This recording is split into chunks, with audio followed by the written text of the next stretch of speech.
So yun. Ito siya, 26 rounds on kanina.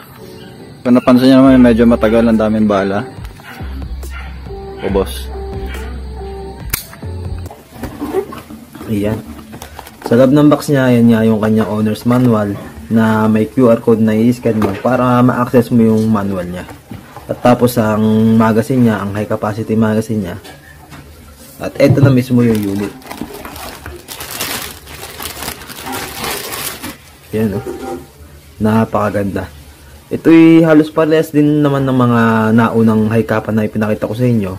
Pero ito ay Type R. Iba nga lang ang naiibala sa kanya ay yung mga ilang design niya. Ayan, sa kanyang slide meron nakasulat na Weapon Elite 45 Boto. Tapos ito na sa ibabaw may nakasulat din na 45 ACP.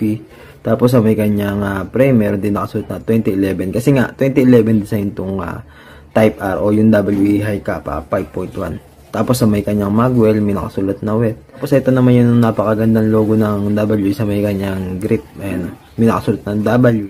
Ayan. Tapos sa ambidextrous na rin ang kanyang slide safety. Ayan. Ibig sabihin na kabilaan na siya. Pagka sinuswitch mo isa, sumasabay yung isa.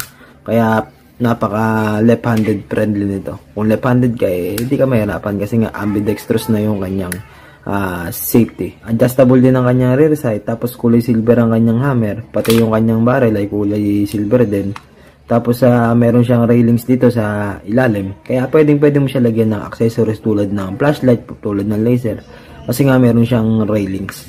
Ayun yung kagandahan sa mga high capa o 2011 design ng WE. Complete package na. Yan, iputok natin itong WE high capa 5.1 type na to. Sigurado isa rin to sa maganda tumama. Kasi sa experience ko, napakaganda tumama ng mga WE high capa. Talagang maganda na yung handling, maganda pa tumama. Kahit na yung start target natin ay napaka-basic nating tinatamaan. Kasi napakaganda nga ng accuracy ng 5.1 o ng high capa ng WE. Iputok na natin. So, testing. This fire. Okay, so isang kasa guys. This fire. 353, 348, 334.